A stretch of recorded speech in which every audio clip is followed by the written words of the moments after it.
जी कैफेट आज के लेक्चर का आगाज करते हैं। Lecture number 53। कल के लेक्चर में हमने एमसीक्यू मैटर पैराग्राफ स्टडी किया था। आज के लेक्चर में हम अदर मैटर पैराग्राफ स्टडी करने जा रहे हैं, लेकिन उससे पहले प्रैक्टिस क्वेश्चंस आपकी होम असाइनमेंट के।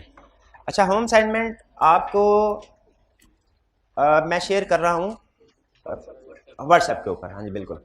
अच्छा, इसकी रीज़न सुन लीजिएगा। असल में हमारे वॉल्यूम 2 के और वॉल्यूम 1 के क्वेश्चंस की तादाद बहुत ज़्यादा है, तो वो सारे क्वेश्चंस क्लास में जितने हमारे पास टाइम एलोकेट हुआ है उसमें डिस्कस होना पॉसिबल ही नहीं है। ठीक है, तो तरीकाकार मैंने क्या सोचा, लेकिन मैं ये चाह रहा था कि मैक्सिमम स्टूडेंट्स तक इसकी प्रैक्टिस डिस्कशन जो है वो पहुंचे। यानी आप पहले खुद से कोशिश करें, लेकिन अगर आपसे कोई क्वेश्चन अटेम्प्ट नहीं होता तो कम से कम आप उस क्वेश्चन की डिस्कशन को जाके देख सके।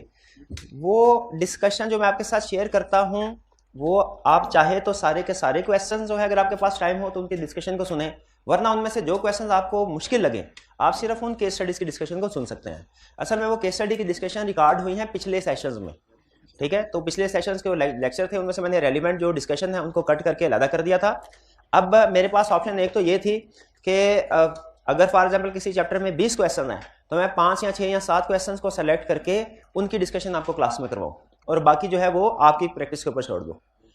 तो लेकिन मैंने डिसाइड ये किया कि ज़्यादा बेहतर ये है कि अगर फॉर एग्जांपल हमारे पास 20 में से 10 क्वेश्चंस की डिस्कशन ऑलरेडी मौजूद है, तो क्लास में बजाय ये कि मैं उन्हीं क्वेश्चंस को दोबारा आपके साथ डिस्कस कर रहा हूँ, वो डिस्कशन मैं आपको प्रोवाइड कर देता हूँ। बाकी जिन क्वेश्चंस की डिस्कशन नहीं है वो मैं इस सेशन में आपके साथ शेयर करता हूँ, ताकि डुप्लीकेशन की बजाय आपके पास एक कंप्लीट पैकेज बनता जाए कि जो क्वेश्चन क्लास में हम डिस्कस करेंगे उसमें तो आप पार्टिसिपेशन कर लेंगे, लेकिन इसके अलावा जो क्वेश्चन क्लास में डिस्कस नहीं हो सके, अगर पास में उनकी कोई रिकॉर्डिंग मौजूद है तो आपको एक वैल्यू एडिड सर्विस के तहत वो आपके साथ शेयर कर ली जाए। आपका दिल करे, आपके पास टाइम हो, आप उनको देखें, और अगर आप समझते हैं कि नहीं आपने कुछ केस स्टडी सॉल्व कर लिया है और डिस्कशन की जरूरत नहीं है तो आप उसको ना देखिए।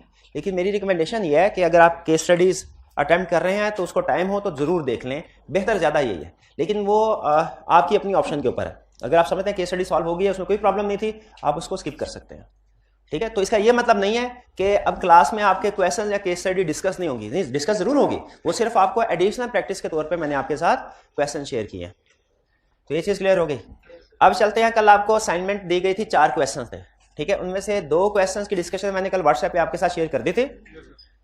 बाकी 2 क्वेश्चन उनकी डिस्कशन स्टार्ट करते हैं। उनमें से एक क्वेश्चन रिप्रोडक्शन का है और एक क्वेश्चन केस स्टडी का। वॉल्यूम 1 का क्वेश्चन रिप्रोडक्शन का डिस्कस करते हैं। Question 15, what is meant by an MCQ matter paragraph in auditor's report? Identify the circumstances under which an auditor would be required to include an MCQ matter paragraph in the auditor's report. एक question है लेकिन उसमें 2 requirements हैं उसकी। कौन कौन सी 2 requirements हैं? एक एमसीक्यू मैटर पैराग्राफ को डिफाइन करना है और उसका सिचुएशंस बताना। अच्छा, आपके ख्याल में इसकी मार्किंग स्कीम क्या होगी? 5 नंबर का टोटल क्वेश्चन है। मेरा 2 नंबर की डेफिनेशन होगी और 3 नंबर होंगे उसके एग्जांपल्स के। ठीक है, सर्कमस्टेंसेस बताने के, और उसमें भी शायद एक सर्कमस्टेंसेस को डिस्क्राइब करने का 1 नंबर होगा।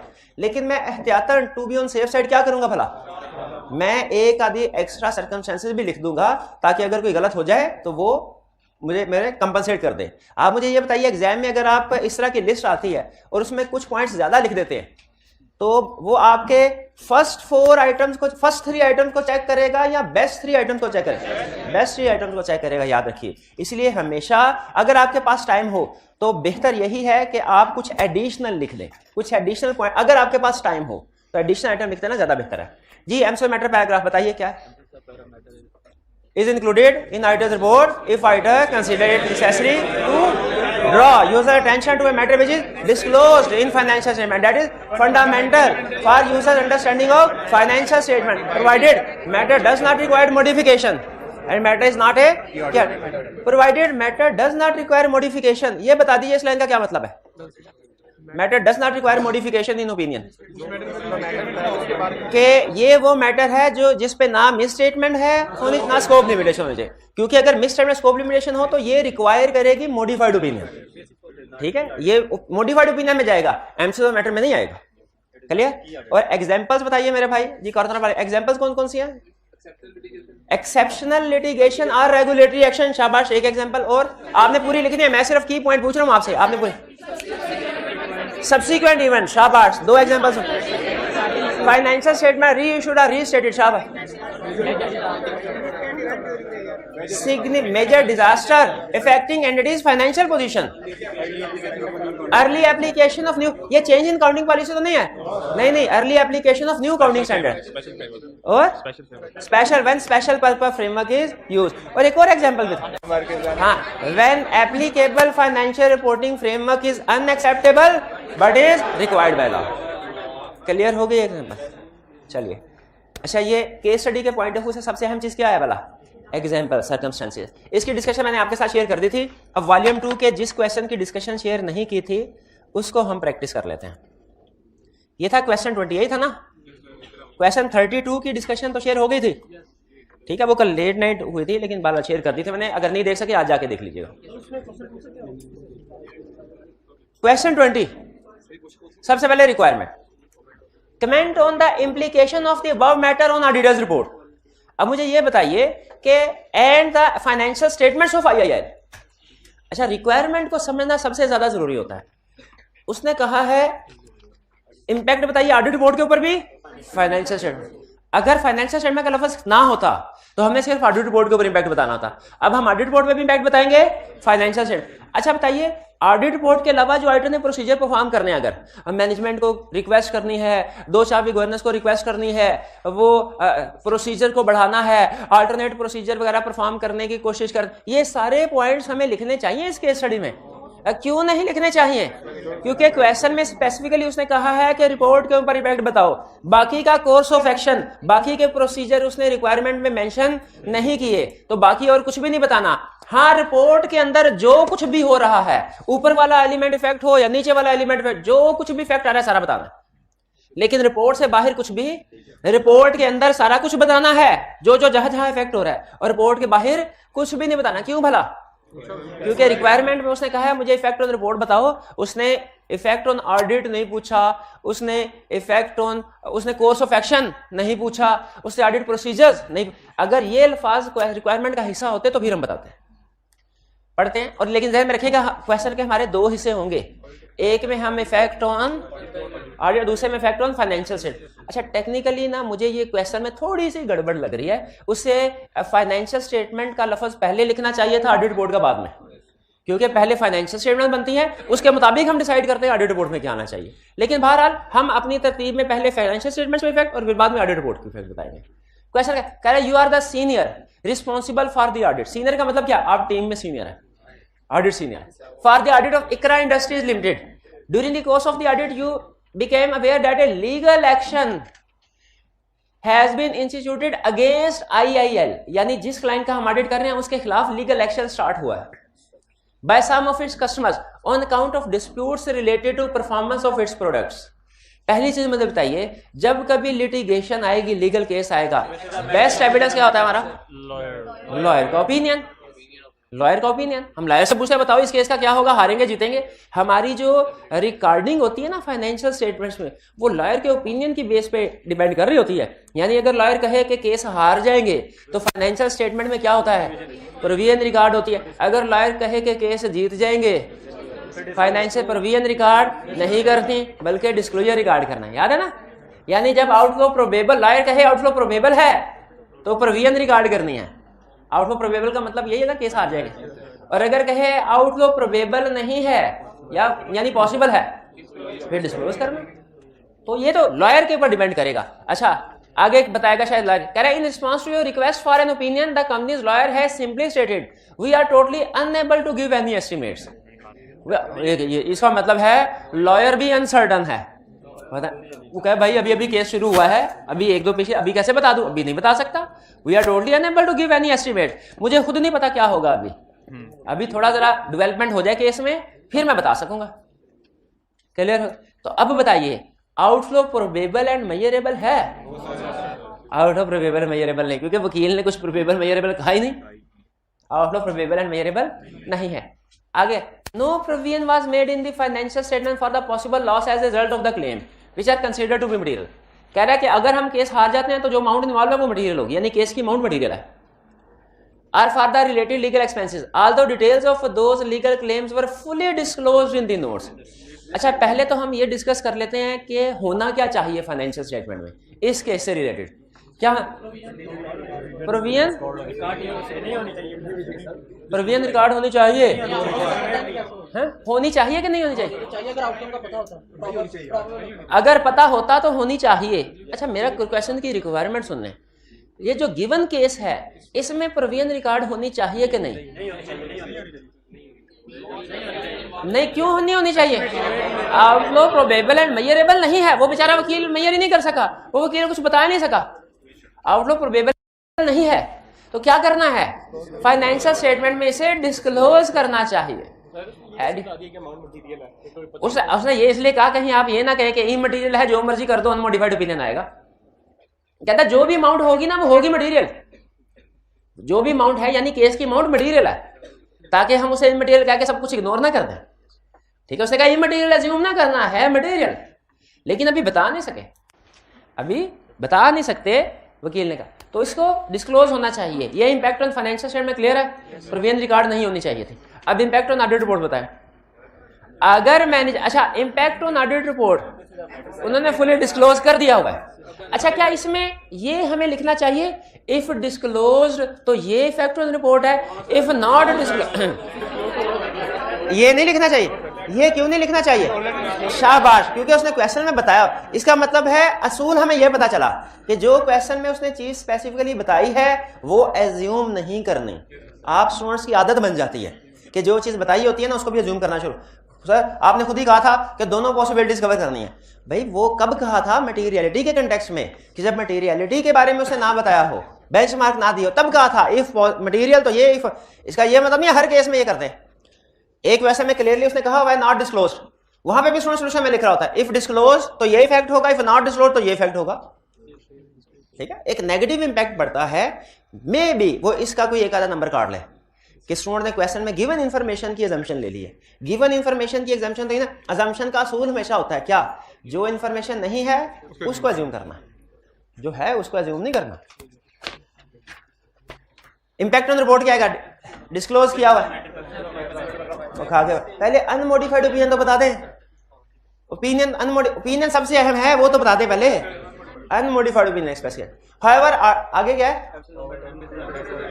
अब देखिएगा स्टूडेंट कैसे फेल होते, कैसे फेल होते बता, मैंने बता देता।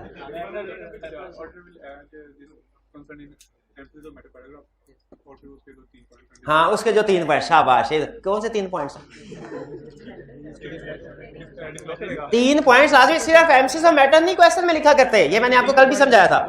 सिर्फ एम्फेसिस ऑफ मैटर नहीं लिखना, एम्फेसिस ऑफ मैटर की जो इंफॉर्मेशन है वो भी लिखनी है कि मैटर बीइंग एम्फसाइज्ड, रेफरेंस, और आखिरी लाइन क्या थी?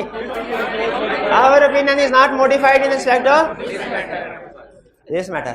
अच्छा, ये भाई मुझे बताइए, ये जो लाइन लिखी होती है एम्फेसिस ऑफ मैटर में, our opinion is not modified in respect of this matter, इसका मतलब ये हुआ, मैं समझ गया, इसके अंदर का कंसेप्ट समझ गया। इसका मतलब ये है कि जब कभी एम्फेसिस ऑफ मैटर रिपोर्ट में आएगा ना, जो ओपिनियन है वो अनमोडिफाइड होगा। इस लाइन का ये मतलब नहीं है our opinion is not modified, इसका ये मतलब नहीं है। इसका मतलब क्या है कि ये जो मैटर है ना इसकी वजह से ओपिनियन मॉडिफाइड नहीं है, किसी और मैटर की वजह से हो सकता है। क्या ऐसा पॉसिबल है कि एक रिपोर्ट में एडवर्स ओपिनियन हो और उसके साथ एम्फेसिस ऑफ मैटर भी हो? बिल्कुल हो सकता है। शाबाश, ये क्वेश्चन क्लियर। इसमें कोई प्रॉब्लम हो तो पूछ लीजिए। कंपनी के लॉस नहीं, कंपनी के लॉस का नहीं, ये लीगल केस में जो नुकसान होगा उसका एस्टिमेट दे रहा है। जो लीगल केस हारेंगे, नहीं, एस्टिमेट भी वकील ही बताएगा कि नॉर्मली इस तरह के केस में कितने का कोर्ट हर्जाना करवाती है, पेनल्टी कितनी होती है, वकील को बेहतर पता होगा। कोई क्वेश्चन, चलिए इसको क्लोज करें। इसके अलावा असाइनमेंट में और कोई क्वेश्चन नहीं था? चलिए, ये हमारी डिस्कशन हो गई एंड। अब चलते हैं, कंसेप्ट हो तो इसी तरह के क्वेश्चन। अब थोड़ा देखिए, सिचुएशंस यही होती है लीगल केस वाली। अब वो जाहिर है इसको डिस्क्राइब करने का तरीकाकार थोड़ा वो चेंज करके दे सकता है कंसेप्ट, क्योंकि आप सिर्फ एम्फेसिस ऑफ मैटर लिख के बस कर देते हैं। आपने रिटन असाइनमेंट की थी? अच्छा, एक minute, Hare emphasis of matter के साथ पॉइंट्स लिखे थे कि नहीं लिखे थे? नहीं लिखे थे ना, यही तो रीजन है। यही रीजन है कि आगे, क्योंकि आप सही तरीके से उसको जज नहीं कर पाते कि कितना लिखना है। वो कब को पता चलेगा? जब आप सोल्यूशन वगैरह को देखेंगे, एग्जामिनर कमेंट्स को देखेंगे, क्लास में जो उस्ताद टिप्स देता है उसको ज़हन में रखेंगे। ठीक है, तो एम्फेसिस ऑफ मैटर जब कभी किसी भी केस स्टडी के सोल्यूशन में आपने लिखना है उसके साथ ये 3 बातें जरूर लिखनी है। पास्ट पेपर्स के किसी सोल्यूशन में आई कैप ने लिखी है, किसी में नहीं लिखी हुई, लेकिन याद रखिए आपने हमेशा लिखनी है, क्योंकि रिसेंट ट्रेंड में वो इसको ऐड कर रहा है। जी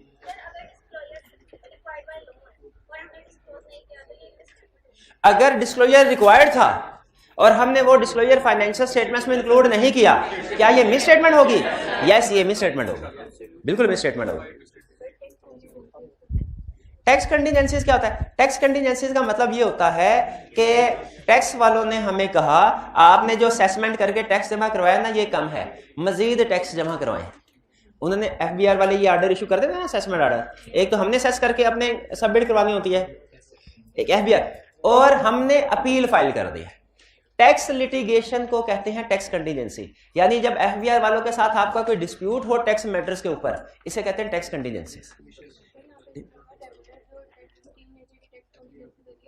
जो रूटीन नेचर की टैक्स कंटिजेंसीज होती है इनके ऊपर एमसीएस ऑफ मैटर नहीं आता। हाँ, जो कोई बड़ी एक्सेप्शनल नेचर की टैक्स कंटिजेंसी होगी, जैसे एफबीआर हमारे खिलाफ कोई इन्वेस्टिगेशन स्टार्ट कर दे कि टैक्स फ्रॉड किया हमने, टैक्स छुपाया, तो फिर वो क्या है? एक्सेप्शनल।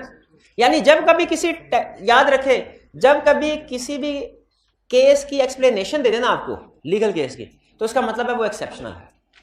जैसे ये जो इकरा इंडस्ट्रीज वाला केस था, ये एक्सेप्शनल लिटिगेशन थी कि नहीं थी? कैसे पता चला एक्सेप्शनल लिटिगेशन थी?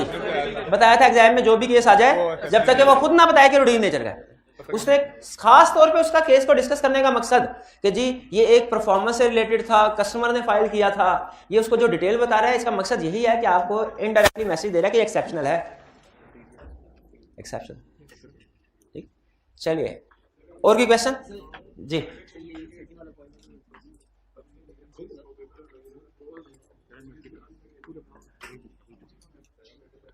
अगर इसमें प्रोबेबल और मेजरेबल होता तो उस सूरत में हम क्या करते हैं? उस सूरत में प्रोविजन रिकॉर्ड करते हैं। और अगर क्लाइंट ने प्रोविजन रिकॉर्ड की होती तो हम प्रोबेबली इसके ऊपर एमसीएस ऑफ मैटर पैराग्राफ ना देते। हाँ, प्रोबेबली हम इसके ऊपर एमसीएस ऑफ मैटर पैराग्राफ ना देते। एमसीएस ऑफ मैटर पैराग्राफ में हम डिस्क्लोजर के ऊपर ज्यादा फोकस होता है हमारा, कि जो डिस्क्लोजर ज्यादा है हमें, अगर कोई अमाउंट्स दी गई हैं, अमाउंट्स, उनके ऊपर एम्फसाइज नहीं करते हम। इस केस में डिस्क्लोजर दिए हुए थे, हाँ जी, तो इसलिए हमने एमसीएस ऑफ मैटर इंक्लूड करवाया, हमने करवाया था एमसीएस ऑफ मैटर। अच्छा, यहाँ पे एक दो लाइंस लिखी हुई हैं, स्टूडेंट ने कहा है वो बता दिया एग्जाम टेस्ट में। एक है excessive use of MCS of matter paragraph should be avoided. कह रहे हैं excessive use MCS of matter avoid करना है, यानी ये नहीं कि हर मैटर पे एमसीएस ऑफ मैटर इंक्लूड करना शुरू कर दें, नहीं, सिर्फ जो अहम है, जो फंडामेंटल फॉर यूजर अंडरस्टैंडिंग है, उन्हीं के ऊपर एमसीएस ऑफ मैटर पैराग्राफ देना है। बाकियों के ऊपर एमसीएस ऑफ मैटर आपको ये नहीं लिखना चाहिए हर चीज ये अहम है, ठीक है। जैसे अगर आप मेरे से पूछे सर बताइए एग्जाम पॉइंट ऑफ व्यू से कौन कौन सा चैप्टर अहम है, मैं कहूँ लिखें चैप्टर 1, 2, 4, 3 निकाल दिया, यहां से करे 1, 3, 4, 6, 7, 8, 10, 11, 12, 13, 14, 16, 15, 16, 17, 18, 19 भी, 20, 21, 22, 23, ये है। हाँ तक देखा क्या रहा है, क्या क्या पीछे एग्जैक्टली उसी तरह कह रहा है कि रिपोर्ट में ये ना हो कि आप बहुत से मैटर्स को एम्फसाइज कर रहे हो, 10, 12, 15। कहता है फिर जब आप ज्यादा एम्फसाइज करते हैं तो वो फिर उसका मकसद खत्म हो जाता है, ठीक है। फिर जैसे मैं बता तो आप कहेंगे सर इतने तो सारी किताब ही कर लेते हैं, फायदा क्या हो आपसे पूछने का। तो उसी तरीके से एक्सेसिव यूज को अवॉइड करना है। प्रैक्टिकली 1 या 2 मैटर्स के ऊपर मैंने देखा हुआ एमसीएस ऑफ मैटर, 2 से ज्यादा के ऊपर मैंने नहीं देखा, शायद कभी देते हो, लेकिन 2 मैटर से ज्यादा एक रिपोर्ट के अंदर एमसीएस ऑफ मैटर मैंने नहीं देखा, 2 मैटर्स मैक्सिमम। यही हमें बता रहा है 10-12 मैटर्स नहीं होने चाहिए आपकी रिपोर्ट में। फिर कह रहे हैं एमसीएस ऑफ मैटर, ये तो आपको पता चल गया, is not substitute for material uncertainty related to going concern. इसका मतलब क्या हुआ, यानी ये नहीं जहां पे material uncertainty related to going concern लदा पैराग्राफ है, उसकी सिचुएशंस लदा है। एमसीएस ऑफ मैटर लदा पैराग्राफ है, इसकी सिचुएशंस लदा है। आप दोनों को सब्स्टिट्यूट यूज नहीं कर सकते, यानी ऐसा नहीं है कि कहीं पे एमसीएस ऑफ मैटर पैराग्राफ देना था उसके बजाय आपने material uncertainty related to going concern दे दिया, या कहीं पे material uncertainty related to going concern का पैरा देना था, आपने उसके बजाय एमसीएस ऑफ मैटर पैराग्राफ दे दिया। ऐसा नहीं होना चाहिए, जी सेगमेंट एनालिसिस में फाइनेंस और कस्टमर का करता है तो वो डिस्क्लोजर देते हैं उसमें, अगर तो वो मेजर कस्टमर बैंकरप्ट हो गया तो उसके बारे में बताइए। देखिए इनका क्वेश्चन है, इन्होंने एक स्पेसिफिक सिचुएशन मेरे साथ डिस्कस की है और कहा है कि क्या इसके ऊपर भी एमसीएस मैटर पैराग्राफ आएगा। सुन लें, स्टैंडर्ड ने ये बताया हुआ है, मैं उस सेशन डिस्कस नहीं कर रहा लेकिन उस कंसेप्ट को डिस्कस कर रहा हूं जो उन्होंने पूछा है। स्टैंडर्ड ने कहा है कि ये एमसीएस मैटर की डेफिनेशन है और ये आइडर की जजमेंट पर डिपेंड करेगा। यानी आइडर को जो भी matter fundamental for financial statements लगता है ना, जो भी आइडर को ऐसा फील होता है कि ये matter fundamental for users understanding of financial statement है, ऑडिटर उसके ऊपर एमसीएस मैटर दे सकता है। फिर स्टैंडर्ड ने हमें एग्जांपल दी कि प्रैक्टिस में इस रूल को सामने रखते हुए ज्यादातर किन केसेस में एमसीएस मैटर दिया जाता है, वो 6-7 एग्जांपल हमने पढ़े, ठीक है।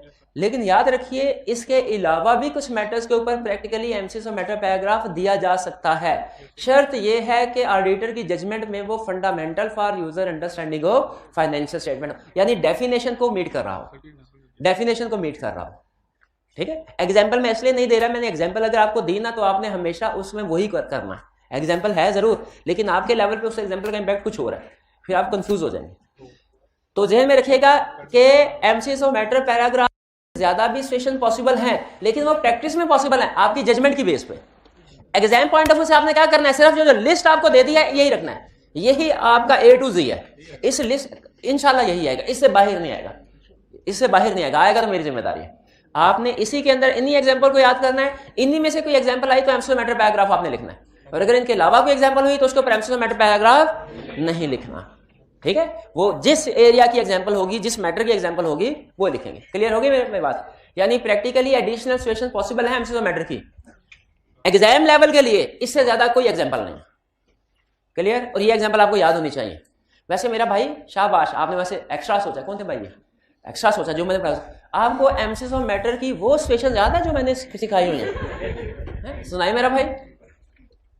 वो याद नहीं और भैया एक्स्ट्रा सो के बारे में परेशान हो रहा है कि इसके अलावा भी पॉसिबल है कि नहीं, वो भी याद कर ले, वो ज्यादा बेहतर है जो एग्जाम में आनी है। बाकी आपके प्रैक्टिकल है, वो प्रैक्टिस में जाएंगे तो सीख लेंगे कब एमसीएस मैटर देना। अब चलते हैं अदर मैटर की तरफ। आज हम क्या सीखने जा रहे हैं? Other matter paragraph. अच्छा, हमने स्टडी किया था ऑडिट रिपोर्ट में डिफरेंट एलिमेंट्स होते हैं, उनमें सबसे अहम एलिमेंट कौन सा है? ओपिनियन और बेसिस फॉर ओपिनियन सेक्शन।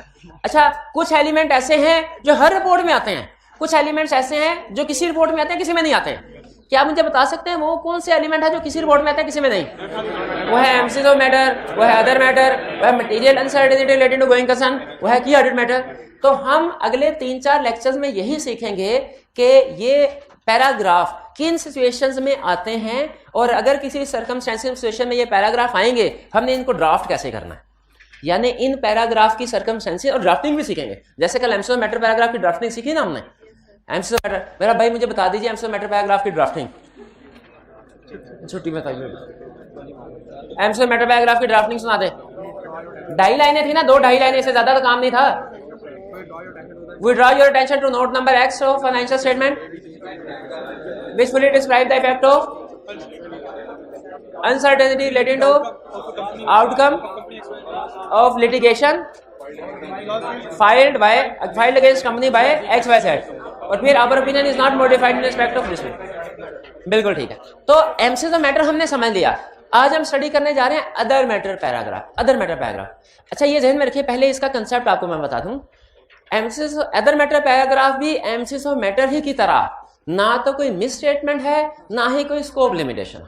यानी एमसीएस मैटर और अदर मैटर में सिमिलरिटी क्या हुई कि दोनों ही ना मिस स्टेटमेंट है ना स्कोप, क्योंकि अगर मिस स्टेटमेंट स्कोप लिमिटेशन हो तो मॉडिफाइड ओपिनियन में जाए, एमसीएस मैटर अदर मैटर में थोड़ा ही है, ठीक है। तो अदर मैटर भी ना मिस स्टेटमेंट है और ना ही स्कोप लिमिटेशन है, ठीक है। अच्छा, तो फिर ये क्या है? ये कोई ऐसा मैटर है जो ऑडिटर जरूरी समझता है कि शेयर होल्डर्स को यूजर्स को कम्युनिकेट करे, जो ऑडिटर जरूरी समझता है कि शेयर होल्डर या यूजर्स को कम्युनिकेट करे। भाई एमसीएस मैटर में भी तो यही था कि रिक्वायर्ड नहीं था, लेकिन मिस स्टेटमेंट स्कोप लिमिटेशन नहीं थी, लेकिन ऑडिटर जरूरी समझ रहा था कि शेयर होल्डर्स को बता देना चाहिए। तो फिर दोनों में सिमिलैरिटी तो समझ आ गई, फर्क किस जगह पे आया? दोनों में फर्क सिर्फ एक ये है कि एमसीएस अगर वो मैटर ऐसा हो जो फाइनेंशियल स्टेटमेंट से रिलेट कर रहा है, जो फाइनेंशियल स्टेटमेंट के डिस्क्लोजर्स में शामिल है, तो हम उसको एमसीएस मैटर पैराग्राफ पैराग्राफ में लिखते हैं। और अगर मैटर जो ऑडिटर जरूरी समझ रहा है बताना, वो फाइनेंशियल स्टेटमेंट से नहीं, वो ऑडिट से रिलेट कर रहा है, ऑडिटर से रिलेट कर रहा है, ऑडिटर की रिस्पॉन्सिबिलिटी उसके प्रोसीजर से रिलेट कर रहा है, तो फिर उसे हम अदर मैटर पैराग्राफ में इंक्लूड करते हैं। यानी in short MCQ matter paragraph relate करता है फाइनेंशियल स्टेटमेंट से, अदर मैटर पैराग्राफ रिलेट करता है ऑडिटर से। एमसीक्यू मैटर पैराग्राफ लाजमी है कि फाइनेंशियल स्टेटमेंट में डिस्क्लोज होगा, अदर मैटर पैराग्राफ लाजमी है कि फाइनेंशियल स्टेटमेंट में डिस्क्लोज नहीं होगा। एमसीएस मैटर रिक्वायर्ड होता है फाइनेंशियल स्टेटमेंट डिस्क्लोज करवाना, और अदर मैटर रिक्वायर्ड नहीं होता फाइनेंशियल स्टेटमेंट डिस्क्लोज करना। क्यों भला रिक्वायर्ड नहीं होता? क्योंकि वो फाइनेंशियल स्टेटमेंट से रिलेट ही नहीं करता, वो तो रिलेट करता है ऑडिट से। तो जो चीज फाइनेंशियल स्टेटमेंट से रिलेट करे वो फाइनेंशियल स्टेटमेंट में आनी चाहिए, और जो ऑडिट से रिलेट करे ऑडिट रिपोर्ट में आनी चाहिए। भाई क्लियर है? दोनों में फर्क समझ आ गया? चलिए अब हम इसकी डेफिनेशन देखें। देखिए डेफिनेशन उसी लाइन पे है जिस लाइन पे एमसीक्यू मैटर पैराग्राफ की डेफिनेशन थी। क्या? Other matter paragraph is included in auditor report if auditor consider it necessary to communicate अर्थात टू ड्रा यूजर अटेंशन। यहाँ पे टू कम्युनिकेट ए मैटर, क्यों भला? क्योंकि अटेंशन ड्रा करने के लिए वो मैटर कहीं मौजूद होना चाहिए, टेंशन ड्रा करने के लिए वो मैटर कहीं मौजूद होना चाहिए। लेकिन अगर कोई मैटर मौजूद नहीं है, आप उसे कम्युनिकेट कर सकते हैं, टेंशन ड्रा नहीं कर सकते। इसीलिए यहां पे ड्रा का लफ्ज नहीं, उसने कम्युनिकेट का word use, to communicate a matter which is not required to disclose, जो डिस्क्लोज नहीं है। क्यों डिस्क्लोज नहीं है? Not required to disclose, not required to disclose. अच्छा पहले ना एक सेशन में मैंने क्या किया, एक छोटी आपको बता रहा हूं, बात का एक लफ्ज की गलती से कंसेप्ट जो है ना वो कैसे स्टूडेंट गलत समझ जाते हैं। जैसे पहले एक मैंने आपको कल एग्जांपल और भी नॉन मॉडिफाइड, एक सेशन में मैंने यहां पे लिखा to communicate a matter not disclosed in financial statement. इसका भी कंसेप्ट यही बनता है ना, क्योंकि वो डिस्क्लोज नहीं है, अदर मैटर का मैटर डिस्क्लोज नहीं होता ही नहीं है ना, तो not disclosed in financial statement लिख दिया करता था मैं। फिर एक केस स्टडी मैंने टेस्ट की जिसमें मैंने कहा क्लाइंट के खिलाफ लीगल केस फाइल हुआ और फाइनेंशियल स्टेटमेंट में उसका डिस्क्लोजर नहीं है, इफेक्ट क्या होगा? अच्छा मैं क्या एक्सपेक्ट कर रहा था, स्टूडेंट कहेगा मिस स्टेटमेंट है, अगर इफेक्ट मटेरियल है तो क्वालिफाइड ओपिनियन, और अगर परवेसिव है तो एडवर्स ओपिनियन। लेकिन स्टूडेंट ने क्या लिखा? Other matter paragraph. और मैंने कहा अदर मैटर पैराग्राफ कहां से आ गया? तो सर डेफिनेशन में देखे आपने लिखा है कि other matter paragraph not disclose होता है, तो जहां कहीं केस स्टडी में नॉट डिस्क्लोज आ गया ना तो वहां पे हम अदर मैटर पैराग्राफ इंक्लूड कर दिया करेंगे। क्या ये कंसेप्ट ठीक है? ये कंसेप्ट गलत है। वो क्यों मिस स्टेटमेंट है? लिटिगेशन जो थी डिस्क्लोज नहीं की, वो क्योंकि वो रिक्वायर्ड थी डिस्क्लोज करना। अदर मैटर डिस्क्लोज नहीं होता फाइनेंशियल स्टेटमेंट में, लेकिन उसके बावजूद ये मिस स्टेटमेंट नहीं है। क्यों मिस स्टेटमेंट नहीं है? क्योंकि रिक्वायर्ड ही नहीं होता, रिक्वायर्ड ही नहीं होता। जिसकी एक सबसे बड़ी एग्जांपल है ना जो टेस्ट होती है बार बार, वो ये है कि अगर पिछले साल का ऑडिट किसी और ने किया, सबसे ज्यादा एग्जांपल कैफ और सीफैप दोनों जगह पे जो टेस्ट होती है अदर मैटर की, वो बता रहा हूं आपको। पिछले साल का ऑडिट किसी और ने किया, इस साल का ऑडिट हमने किया। मुझे बताइए फाइनेंशियल स्टेटमेंट में सिर्फ इस साल की फिगर आ रही होती है कि कंपैरेटिव भी आ रहा होता है? अब अगर हम पूरी फाइनेंशियल स्टेटमेंट्स में रिपोर्ट देंगे तो यूजर ये समझेगा ना कि सारी की सारी फाइनेंशियल स्टेटमेंट हमने वेरीफाई की है। यूजर ये भी समझ सकता है कि इस साल की फिगर है तो पिछले साल की फिगर भी तो फाइनेंशियल स्टेटमेंट का हिस्सा है, तो यूजर ये समझ सकता है कि नहीं कि कंपैरेटिव भी हमने ऑडिट किया हुआ है, हालांकि कंपैरेटिव हमने ऑडिट नहीं किया। तो मुझे बताइए क्या हमें ये अपनी रिस्पॉन्सिबिलिटी यूजर को बता देनी चाहिए कि भैया इस साल की फिगर हमारी जिम्मेदारी है, पिछले साल की फिगर हमारी जिम्मेदारी कोई नहीं, पिछले साल की फिगर हमने ऑडिट नहीं की, वो तो किसी और ने ऑडिट की है, ये बता देना चाहिए कि नहीं? अच्छा बताइए ये वाला मैटर कि पिछले साल की फिगर हमने ऑडिट नहीं की, किसी और ने की है, ये वाला मैटर फाइनेंशियल स्टेटमेंट से रिलेट करता है कि ऑडिट से? क्या ये फाइनेंशियल स्टेटमेंट में डिस्क्लोज करना रिक्वायर्ड है? तो फिर इसे हम कहां डिस्क्लोज करते हैं, कहां बताते हैं? अदर मैटर पैराग्राफ में। और अगर केस स्टडी में कहते कि पिछले साल का ऑडिटर कोई और था, इस साल आप अपॉइंट हुए हैं, पिछले साल का ऑडिटर कोई और था, इस साल आप अपॉइंट हुए हैं, और ये फैक्ट फाइनेंशियल स्टेटमेंट में डिस्क्लोज नहीं है, तो आप इसको मिस स्टेटमेंट लेंगे ना? नहीं, डिस्क्लोज नहीं है, होना भी नहीं चाहिए। क्यों नहीं? रिक्वायर्ड नहीं, इस पे अदर मैटर पैराग्राफ आएगा।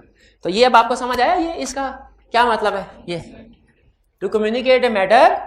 फिर उसके बाद मैंने आदत बना ली, इसी तरह बंदा सीखता है ना कि हमेशा नॉट डिस्क्लोज के दरमियान में नॉट रिक्वायर्ड भी ऐड करना है।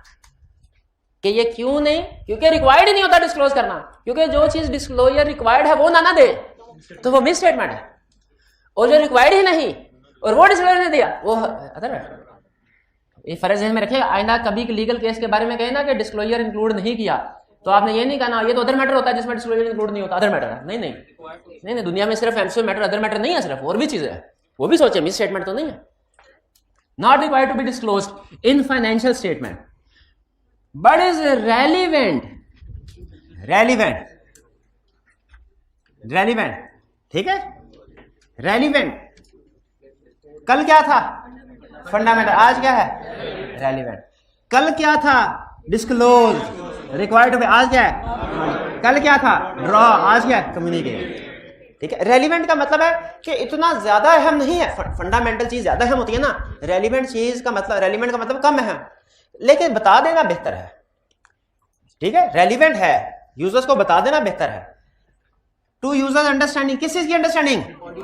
Audit, auditors report, auditors responsibility. कल क्या था? Financial statement. इसका मतलब एमसीओ मैटर रिलेट करता है फाइनेंशियल स्टेटमेंट से, अदर मैटर रिलेट करता है ऑडिट से। Provided, provided communication is not prohibited by law, यानी कोई ऐसा मैटर कम्युनिकेट ना करना जो लॉ ने मना किया हो। दूसरे लफ्जों में क्या कह रहा है? अदर मैटर में कोई कॉन्फिडेंशियल मैटर ना लिख देना। अदर के क्लाइंट ने कोक का ऑडिट करने के लिए गए, कोक कैसे बनती है इसका फार्मूला फाइनेंशियल स्टेटमेंट में कहीं पे भी नहीं था, लेकिन हमने कहा ये रेलिवेंट है, हमने तो वेरीफाई किया हुआ है, हमने तो ऑडिट में हमने तो इसके ऊपर अच्छी खासी मेहनत की थी, तो ये बता देना चाहिए। तो क्या अदर मैटर में बता दें? एमसीओ मैटर में बता दें? नहीं, ये प्रोहिबिटेड बाय लॉ है। लॉ कहता है कॉन्फिडेंशियल मैटर डिस्क्लोज नहीं करने। हमारे ऊपर कॉन्फिडेंशियलिटी प्रिंसिपल, मैटर के ऊपर कॉन्फिडेंशियलिटी प्रिंसिपल पता क्या है? क्या है कॉन्फिडेंशियलिटी प्रिंसिपल? कि क्लाइंट की जो इंफॉर्मेशन आपके साथ क्लाइंट शेयर करता है वो थर्ड पार्टी के साथ शेयर नहीं करने। ठीक है, हाँ, जिस तरीके से आप घर की बातें, मिसाल समझाने के लिए, घर की बातें बाहर नहीं ना बताते क्योंकि कॉन्फिडेंशियल मैटर होते हैं, उसी तरीके से एक क्लाइंट की बातें भी कहीं पे भी नहीं, ना किसी दूसरे क्लाइंट को ना किसी दूसरे पर्सन को, कॉन्फिडेंशियलिटी प्रिंसिपल है। ठीक है, घर की बातें बाहर बता दें तो घर वाले शायद आपको माफ कर दें, कुछ ना कहे। क्लाइंट की बात किसी दूसरी जगह पे आप बताएंगे ना, आई क्लाइंट भी नहीं छोड़ेगा, आई क्या भी नहीं छोड़ेगा, एससीसी भी नहीं छोड़ेगा आपको। तो ये है कॉन्फिडेंशियलिटी प्रिंसिपल। तो मैटर अगर प्रोहिबिटेड बाय लॉ है तो हमने फिर उसको कम्युनिकेट नहीं करना। अब केस स्टडी में आपको कहेगा एक मैटर है, रेलिवेंट है for users understanding of audit, auditor उसमें मैटर पैराग्राफ इंक्लूड करना चाहता है, लेकिन क्लाइंट ने कहा सर ना कीजिए, ये कॉन्फिडेंशियल मैटर है। नहीं, हाँ, आप लिखेंगे अगर ये रिक्वायर्ड बाय लॉ है कि कम्युनिकेट ना, तो फिर नहीं करेंगे। अगर रिक्वायर्ड बाय लॉ तो फिर कर लेंगे, यानी दोनों पॉसिबिलिटी डिस्कस कर लेंगे। दूसरा, मैटर इज नॉट ए की ऑडिट मैटर। इसका मतलब क्या है कि अगर वो मैटर ऐसा है ना जो की ऑडिट मैटर की लिस्ट में है, तो फिर उसमें की ऑडिट मैटर दिया जाएगा, अदर मैटर नहीं दिया जाएगा। देखिए, हर पैराग्राफ की अपनी लिस्ट है। क्या आपको ये बात पता है? इंटरेस्टिंग बात बताऊं आपको जो आपके बहुत काम आएगी, फिर भी आपने इसके ऊपर अमल नहीं करना। बहुत काम ये आएगी कि हमारे जितने भी पैराग्राफ हैं, मॉडिफाइड ओपिनियन पैराग्राफ हो, चाहे एमसीओ मैटर हो, चाहे अदर मैटर हो, चाहे गोइंग कंसर्न हो, चाहे की ऑडिट मैटर, हर पैराग्राफ की अपनी अपनी लिस्ट है। हर पैराग्राफ की अपनी अपनी लिस्ट है। हर पैराग्राफ की अपनी अपनी लिस्ट है। किस किस पैराग्राफ की अपनी अपनी लिस्ट है? अच्छा, जितना मर्जी रटा लगा याद कर ले, भूल आपने फिर जाना है, फिर जाना। ये बस क्लास की हद तक है, क्लास के बाद क्या हुआ, क्लास में क्या नहीं हुआ, कुछ पता नहीं होगा आपको, भूल जाएंगे सारा कुछ। तो मुझे अपनी अपनी लिस्ट है, यानी क्या कहना चाह रहा है? मॉडिफाइड ओपिनियन की अपनी लिस्ट है। क्या आपको मिस स्टेटमेंट की लिस्ट पढ़ाई? क्या आपको स्कोप लिमिटेशन की लिस्ट पढ़ाई? क्या आपको एमसीओ मैटर की लिस्ट पढ़ाई? आज अदर मैटर की लिस्ट पढ़ेंगे। इसके बाद नोट कर लीजिएगा, जिम्मेदारी के साथ कह रहा हूं, गारंटी के साथ कह रहा हूं। इसके बाद की ऑडिट मैटर की लिस्ट भी पढ़ेंगे, इसके बाद गोइंग कंसर्न की लिस्ट भी पढ़ेंगे, जिम्मेदारी के साथ कह रहा हूं। हर एक लिस्ट होगी। आप एक एग्जाम्पल ऐसी नहीं निकाल सकेंगे जो एक जगह पे मौजूद हो और दूसरी जगह पे भी आ रही हो। एक एग्जाम्पल, ये तकरीबन मिल मिला के 50-60 एग्जाम्पल्स बनेगी मिल मिला के, लेकिन एक एग्जाम्पल भी ऐसी नहीं होगी जो आप कहें सर ये मिस स्टेटमेंट वाली लिस्ट में थी और ये अदर मैटर में भी आ रही है, सर ये स्कोप लिमिटेशन में थी, ये एमसीओ मैटर में भी आ रही है। एक एग्जाम्पल भी नहीं निकाल सकेंगे। दो सिचुएशन ऐसी हैं जिनमें जिनमें सिचुएशन नंबर 1 में भी रिपोर्ट पे 2 जगह पे इफेक्ट आ रहा है, सिचुएशन नंबर 2 में भी, लेकिन रीजन डिफरेंट होती है, रीजन डिफरेंट है। मेन कंसेप्ट क्या है, आपको जो लिस्ट दी जाएगी हर पैराग्राफ की, हर एक पैराग्राफ की अपनी अपनी लिस्ट है। गारंटी के साथ कह रहा हूं, गारंटी के साथ कह रहा हूं, क्या भला आप कोई भी एक एग्जांपल ऐसी नहीं निकाल सकते जो किसी दूसरी जगह भी आ रही हो, उस जगह भी आ रही हो, क्योंकि अगर ऐसा हुआ तो फिर आप कहेंगे सर ये स्कोप लिमिटेशन में भी आ रही है, ये गोइंग कंसर्न में भी आ रही है, बताए एग्जाम में कहां लिखनी है? फिर तो आप ये पूछ रहे होंगे ना, नहीं है ही नहीं ऐसी पॉसिबिलिटी, नहीं दोनों जगह लिखेंगे, है ही नहीं ऐसी पॉसिबिलिटी। तो समझना क्या कंसेप्ट समझाने की कोशिश कर रहा हूं। अच्छा, इसका दूसरा मतलब पता क्या है कि आपने हमेशा ये बात जहन में रखनी है कि कोई भी एग्जाम्पल आएगी ना, कोई भी एग्जाम्पल, ना आपने मिस क्लासिफाई करनी है ना आपने डुप्लीकेट करनी है। कोई भी एग्जाम्पल ना मिस क्लासिफाई करनी है ना डुप्लीकेट करनी। इसका मतलब क्या हुआ, ऐसा नहीं कि पढ़ी एग्जाम्पल एम्फेसिस ऑफ मैटर में फिट कर दें अदर मैटर में, पढ़ी एग्जाम्पल स्कोप लिमिटेशन में फिट कर दे की ऑडिट मैटर में। मिस क्लासिफिकेशन नहीं करनी, जो एग्जाम्पल जहां याद करवाई उधर ही फिट करना है, उधर ही फिट करना है। एक इसका मतलब ये है, not to be miss, not to be duplicated का मतलब क्या है कि ये भी नहीं करना कि अच्छा एमसीक्यू मैटर में भी डाल दिया और उसको की ऑडिट मैटर में भी डाल दिया, ऐसे नहीं करना। हर पैराग्राफ की अपनी सिचुएशंस हैं, हर सिचुएशन ना मिस क्लासिफाई करनी है ना डुप्लीकेट करनी। यानी यूं समझ लीजिए ये सारे पैराग्राफ घर है, घर है, और ये जो एग्जांपल्स है ना इनकी, ये इनके अफराद हैं। आपने हर फर्द को उसके घर में भेजना है, किसी फर्द को दूसरे के घर में नहीं भेज देना और ना ही किसी फर्द को 2 घरों में फिट कर देना, ठीक है। No situation to be misclassified ना डुप्लीकेटेड। मिस क्लासिफाइड का मतलब समझ आ गया, डुप्लीकेटेड का मतलब समझ आ गया, नहीं आया समझ, कन्फर्म है। आधे से ज्यादा स्टूडेंट अभी भी केस स्टडी में गलतियां करेंगे, देख लीजिए, मेरा भी तजर्बा है, मेरा भी तजर्बा। आगे चलते हैं। ये डेफिनेशन, ये तो डेफिनेशन थी कंसेप्ट के लिहाज से, रिप्रोडक्शन के लिहाज से। अब आज के लेक्चर की सबसे अहम चीज एग्जाम्पल। एक एग्जाम्पल तो आपको पढ़ा भी दी, क्या भला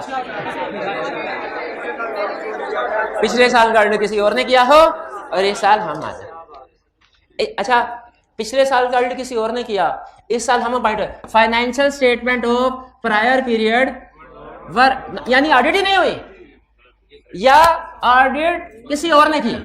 देखिए अगर ऑडिट नहीं हुई फिर भी तो हमें बता देना चाहिए भाईजान हमने नहीं पिछले साल का कंपैरेटिव ऑडिट किया, या किसी ने भी नहीं किया। क्योंकि अगर पिछले साल का कंपैरेटिव ऑडिट ही नहीं हुआ या किसी और ने ऑडिट किया, दोनों सूरतों में हमारी जिम्मेदारी से तो बाहर है, हमारी जिम्मेदारी, तो हमें दोनों सूरतों में कम्युनिकेट कर देना चाहिए कि पिछले साल का हमने ऑडिट नहीं किया। क्लियर हो गई ये बात?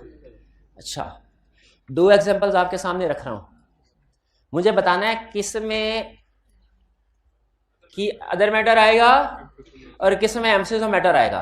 अच्छा, हो सकता है दोनों में एमसीक्यू मैटर या अदर मैटर आ जाए, और ये भी हो सकता है दोनों में ना आए। एग्जांपल सुनिए, एग्जांपल सुनिए। पहली example, we have been appointed as auditor of ABC Limited, पहली एग्जांपल। दूसरी example, we have been reappointed as auditor of ABC Limited। वे भाई बताएंगे जी, 1 मिनट जी। फर्स्ट में we have been appointed, क्यों अपॉइंटेड का मतलब क्या? हाँ, लफ्ज अपॉइंटेड से आपको पता चल गया कि पिछले साल का ऑडिट हमने नहीं किया। कैसे पता चला? क्योंकि पिछले साल का भी अगर ऑडिट हमने किया होता ना तो वो केस स्टडी में लफ्ज अपॉइंटेड यूज ना करता, रीअपॉइंटेड यूज करता।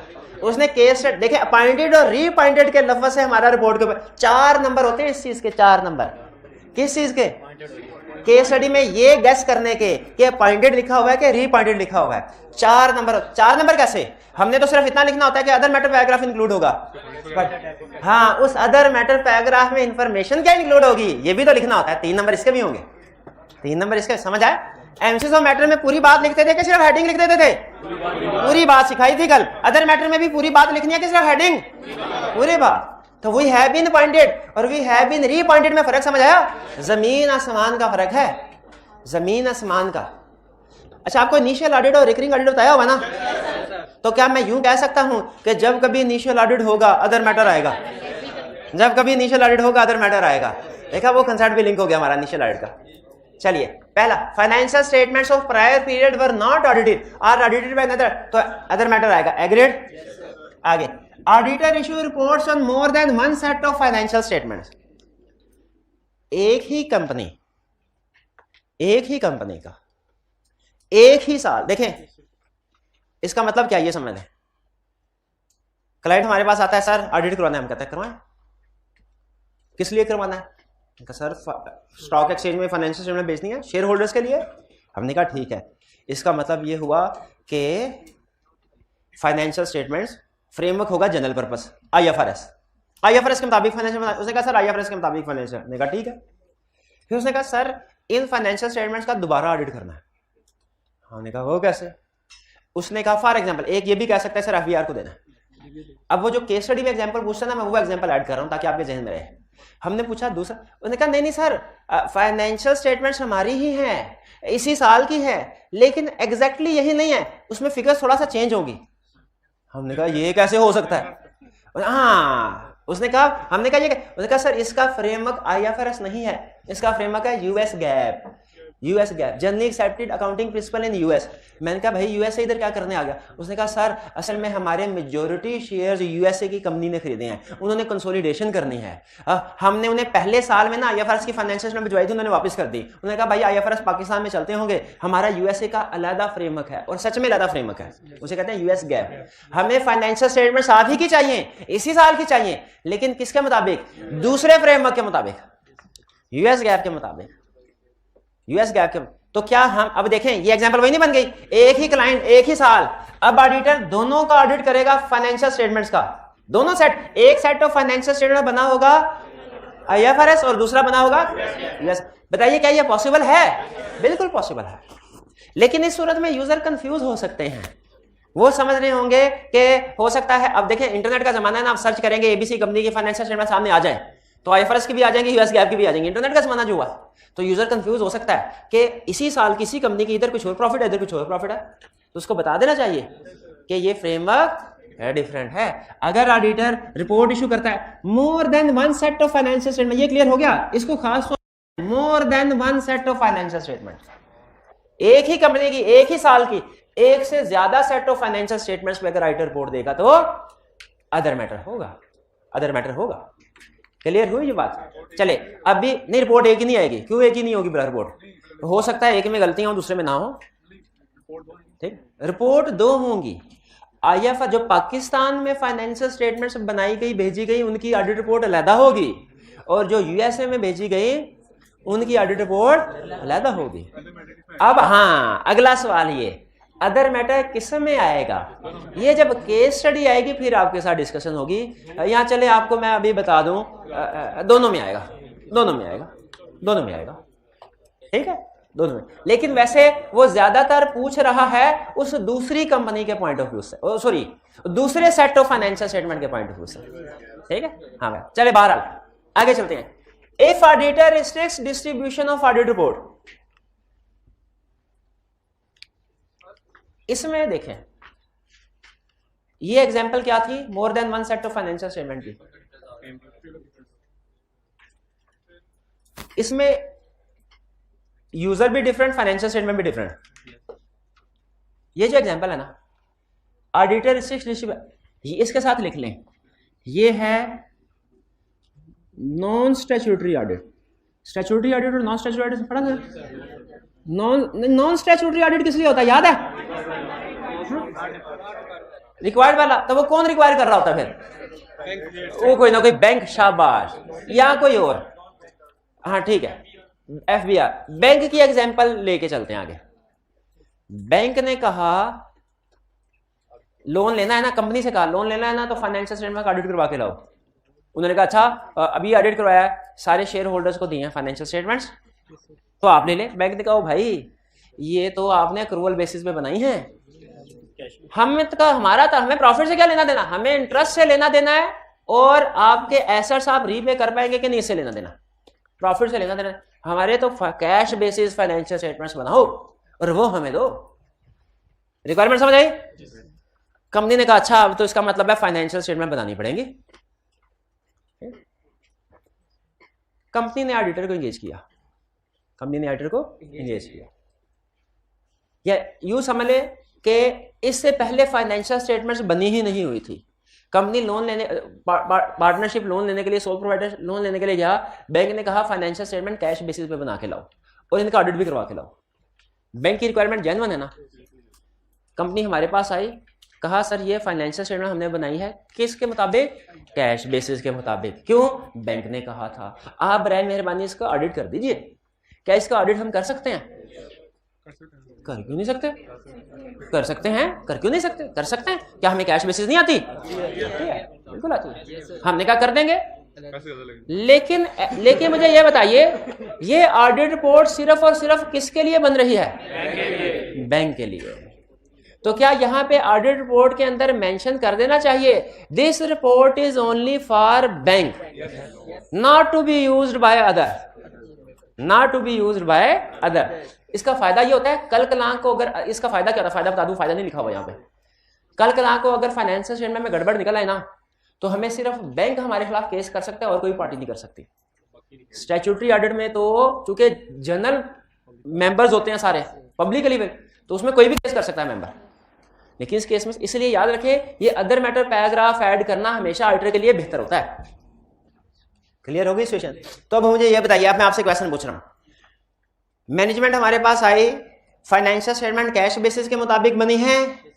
उन्होंने बताया कि जी बैंक को रिपोर्ट जमा करवानी है, सिर्फ बैंक के लिए रिपोर्ट बन रही है। हमने फाइनेंशियल स्टेटमेंट को चेक कर लिया, कैश बेसिस के मुताबिक फाइनेंशियल स्टेटमेंट सही बनी हुई थी। अब हम रिपोर्ट बता रहे हैं, इफेक्ट ऑन रिपोर्ट बताइए क्या आएगा जी। अब देखिएगा स्टूडेंट कैसे फेल होते हैं, स्टूडेंट कैसे फेल, क्या इफेक्ट होगा। फिर से क्वेश्चन बताऊं, मैनेजमेंट आए, सर बैंक से लोन लेना था, बैंक वालों ने कहा कैश बेसिस के मुताबिक फाइनेंशियल स्टेटमेंट्स बना के लाए, कैश बेसिस के मुताबिक फाइनेंशियल स्टेटमेंट बना के लाए हैं, इनको ऑडिट कर दीजिए। रिपोर्ट सिर्फ और सिर्फ बैंक को जानी है और किसी को नहीं जानी। हमने कहा ठीक है, हमने फाइनेंशियल स्टेटमेंट को चेक कर लिया, सब कुछ कैश बेसिस के लिहाज से ठीक था। इंपैक्ट ऑन रिपोर्ट बताइए। हाँ शाबाश, सबसे पहले क्या लिखेंगे, अनमोडिफाइड ओपिनियन, और फिर अदर मैटर पैराग्राफ ऐड करेंगे जिसमें लिख देंगे कि ये सिर्फ बैंक के लिए है। देखा, ये फर्क होता है क्लास में कंसेप्ट सीखने में और प्रैक्टिस करने में। क्लास में आप सिर्फ करंट टॉपिक के ऊपर गौर कर रहे होते हैं, हालांकि कल चीख के बताया था अगर स्पेशल पर्पस फ्रेमवर्क हो तो MCS of matter paragraph add करना है। इसमें अदर मैटर तो आएगा ही आएगा, साथ ही साथ एमसीएस ऑफ मैटर भी आएगा, साथ ही साथ एमसीएस ऑफ मैटर भी आएगा। एमसीएस ऑफ मैटर क्यों आएगा? Special purpose framework. Other matter क्यों आएगा? क्योंकि रिस्ट्रिक्ट किया जा रहा है, डिस्ट्रीब्यूशन को रिस्ट्रिक्ट किया जा रहा है। कुछ समझ आई आपको? क्या एक ही रिपोर्ट के अंदर एमसीएस ऑफ मैटर और अदर मैटर दोनों आ सकते हैं? दोनों क्या, चारों आ सकते हैं। चारों कौन? मोडिफाइड ओपिनियन भी आ सकता है और की ऑडिट मैटर भी आ सकता है, एमसीएस ऑफ मैटर भी आ सकता है, अदर मैटर भी आ सकता है, बल्कि अगर इजाजत दें तो गोइंग कंसर्न भी आ सकता है। पांचवा, ये लो, पांचों के पांचों आ सकते हैं। हाँ, एक सिचुएशन में यहां पे देखिए, उन्होंने कहा सर आपने अभी बताया था एक सिचुएशन जो है उसका इफेक्ट देखिए, केस स्टडी में मल्टीपल सिचुएशन है। ये एक सिचुएशन की वजह से दो पैराग्राफ नहीं आए ना। एमसीएस ऑफ मैटर किस वजह से आया है? स्पेशल पर्पस फ्रेमवर्क की वजह से। अदर मैटर किस वजह से आया है? कोर्ट रिस्ट्रिक्ट करने की वजह से। दोनों के सर्कमस्टेंसेस डिफरेंट हैं। आईकैप ने सिर्फ इतना किया, एक केस स्टडी में दोनों सर्कमस्टेंसेस ऐड कर दिए। जो बताया था आईकैप का लेटेस्ट तरीका वारदात है, रिलेटेड पार्टी में भी बताया था ना, एग्जांपल याद है? फिक्स एसेट्स डिस्पोज किया लॉस पे, तो क्या रिस्क है? एक था डेप्रिसिएशन का और एक रिलेटेड पार्टी का था, रिलेटेड पार्टी का था। ठीक है, आगे चलते हैं। हाँ, एड्रेस भी चेंज होगा, एड्रेस ही बैंक आ जाएगा। बिल्कुल ठीक है, वो भी ठीक है। अच्छा, if there is scope limitation by management whose effect is pervasive. अच्छा, अगर स्कोप लिमिटेशन हो बाय शाबाश, स्कोप लिमिटेशन है बाय मैनेजमेंट। अच्छा, एक मिनट हरे, scope limitation effect pervasive, opinion बताए। Okay, scope limitation by management effect pervasive. हाँ, यहां पहले विड्रॉ करना है। स्कोप लिमिटेशन बाय मैनेजमेंट का आपको पता है ना, इफेक्ट ज्यादा सीवियर होता है। फिर से बताइए scope limitation effect pervasive, disclaimer correct, scope limitation by management effect pervasive, withdrawal if possible and practicable, अगर मुमकिन हो। अब कब मुमकिन है कब मुमकिन नहीं है इसको गोली मारे, इफ पॉसिबल एंड प्रैक्टिकेबल। और अगर विड्रॉल पॉसिबल एंड प्रैक्टिकेबल ना हो तो फिर क्या करना है, फिर डिस्क्लेमर ऑफ ओपिनियन देना है और साथ ही साथ अदर मैटर भी देना है। अब कहें फिर सर एक सिचुएशन में दो कैसे आ सकते हैं, कौन सा है? यानी फिर से सुने, नहीं समझ आई बात, स्कोप लिमिटेशन है, इफेक्ट परवेसिव है, कौन सा opinion, disclaimer. Scope limitation by management है, इफेक्ट परवेसिव है। विड्रॉल क्यों, क्योंकि ज्यादा स्वेयर रिस्क है, ज्यादा स्वेयर मसला है। विड्रॉल इफ पॉसिबल प्रैक्टिकेबल, और अगर विड्रॉल पॉसिबल एंड प्रैक्टिकेबल नहीं है तो डिस्क्लेमर ऑफ ओपिनियन दे, लेकिन साथ में अदर मैटर पैराग्राफ। भाई ये क्यों ऐड करे, ये इस वजह से कि विड्रॉ क्यों नहीं किया, ये इस वजह से कि विड्रॉ क्यों नहीं किया, ये इस वजह से नहीं कि स्कोप लिमिटेशन है उसका इफेक्ट, इस वजह से नहीं कर रहे, इस वजह से नहीं कर रहे। आप ये ना समझे कि कहीं एक ही चीज, देखिए वो केस एक है लेकिन रीजनिंग डिफरेंट है। केस एक है क्या, कि स्कोप लिमिटेशन बाय मैनेजमेंट है, परवेसिव है, विड्रॉल पॉसिबल प्रैक्टिकेबल नहीं है। केस स्टडी एक है लेकिन इसका इफेक्ट दो जगहों पे जा रहा है, एक डिस्क्लेमर ऑफ ओपिनियन, एक अदर मैटर, लेकिन दोनों की रीजनिंग डिफरेंट है। विड्रॉ डिस्क्लेमर किस वजह से है, स्कोप लिमिटेशन की वजह से, और अदर मैटर किस वजह से है कि क्यों विड्रॉ नहीं किया, जो करना चाहिए था। ये बात समझ आई? तो मुझे बताइए स्कोप लिमिटेशन इफेक्ट परवेसिव है, अदर मैटर आएगा? स्कोप लिमिटेशन है, इफेक्ट परवेसिव है, अदर मैटर आएगा? नहीं आएगा, डिस्क्लेमर आएगा, ये रेगुलर है। स्कोप लिमिटेशन बाय मैनेजमेंट है, फिर आएगा। और ये जहन में रखिएगा, एग्जाम में आई कैप इतना शरीफ ना कभी रहा ना कभी होगा कि आपको खुद से बता दे स्कोप लिमिटेशन बाय मैनेजमेंट है। ये अल्फाज नहीं, बल्कि आपको कैसे बताएगा, आपने मैनेजमेंट से कोई इंफॉर्मेशन रिक्वेस्ट की, मैनेजमेंट ने वो इंफॉर्मेशन आपको प्रोवाइड नहीं की, ये तो इससे आपको पता चल जाना चाहिए ये स्कोप लिमिटेशन सादा नहीं है, ये बाय मैनेजमेंट है। तो केस स्टडी में सादा वाली स्कोप लिमिटेशन और बाय मैनेजमेंट वाली स्कोप लिमिटेशन पहचान लेंगे क्या? केस स्टडी में सादा वाली स्कोप लिमिटेशन पहचान लेंगे? नहीं पहचान पाएंगे, नहीं पहचान, आधे से ज्यादा स्टूडेंट नहीं पहचान पाएंगे। हालांकि बार बार रिपीट कर देता हूं, स्कोप लिमिटेशन सादा हो, इफेक्ट परवेसिव हो, डिस्क्लेमर ऑफ ओपिनियन, लेकिन स्कोप लिमिटेशन बाय मैनेजमेंट है, इफेक्ट परवेसिव है, तो विड्रॉल इफ पॉसिबल प्रैक्टिकेबल। अगर विड्रॉल पॉसिबल प्रैक्टिकेबल नहीं है, डिस्क्लेमर और साथ में अदर मैटर। अच्छा, अदर मैटर स्कोप लिमिटेशन की वजह से नहीं दे रहे, अदर मैटर हाँ स्कोप लिमिटेशन की वजह से तो डिस्क्लेमर दे रहे हैं, अदर मैटर विड्रॉ नहीं किया इस वजह से दे रहे हैं। शाबाश, बेहतरीन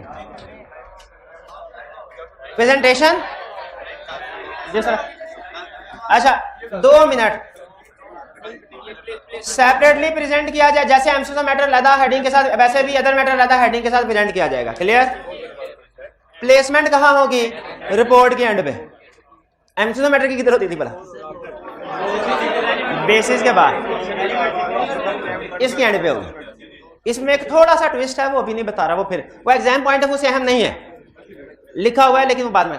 हाँ, एग्जाम पॉइंट ऑफ व्यू से जो सबसे अहम है ड्राफ्टिंग, वो एक दफा पढ़ लें सवाब की नियत से, 2-3 लाइनें एग्जाम्पल। अच्छा, ऊपर अदर मैटर पैराग्राफ आना चाहिए। अदर, अच्छा ये क्या लिखा है? प्राइवेट हेडिंग, इसका मतलब है इसकी भी हेडिंग होती है, एमसीक्यू मैटर की हेडिंग होती थी, अदर मैटर की भी होती है। आपने ये पढ़ के मुझे बताना है कि ये 1, 2, 3, 4 कौन सी वाली एग्जाम्पल का है? The financial statements of ABC company for the year ended 30th December 2020 were audited by another auditor who expressed an unmodified opinion on these statements on 31 March. Who expressed unmodified opinion on 31 March? Who expressed unmodified opinion? Another auditor, यानी predecessor auditor. बात समझ? अगर आपसे कहा जाए other matter paragraph लिख दो, लिख देंगे? अगर कहा जाए ये लिखा हुआ इसमें से गलतियां निकालो, निकाल देंगे? टेस्टिंग का इसका तरीकाकार एग्जैक्टली वैसे ही जैसे एमसीक्यू मैटर का, यानी या तो रिप्रोडक्शन के क्वेश्चन में हमसे लिस्ट पूछ सकता है, या हमें केस स्टडी में बताएगा इसी में से कोई सिचुएशन, और हमने उसे बताना होगा कि इसमें अदर मैटर पैराग्राफ आएगा या ड्राफ्टिंग या एरर्स आइडेंटिफाई करने का पड़ेगा। क्लियर होगी? आपको ड्राफ्ट करने के भी काबिल होना चाहिए। आप में 3 स्किल होनी चाहिए आज के लेक्चर के बाद। कोई भी सिचुएशन आए जिसमें अदर मैटर पैराग्राफ आ रहा है, आप आइडेंटिफाई कर ले इसमें अदर मैटर आएगा। इनमें से कोई भी सिचुएशन आए पहले से। दूसरी स्किल आपसे करके है ड्राफ्ट करके दो, ड्राफ्टिंग करनी आनी चाहिए। तीसरी स्किल आपसे क्या ड्राफ्ट मैं करता हूँ, गलतियां तुम निकालो, आपको इस काबिल होना चाहिए। क्लियर जी? असाइनमेंट नोट कर लें, इसकी डिस्कशन फिर मैं आपके साथ शेयर करूंगा। आज का लेक्चर यहाँ पे खत्म करते हैं हम। अल्लाह हाफिज।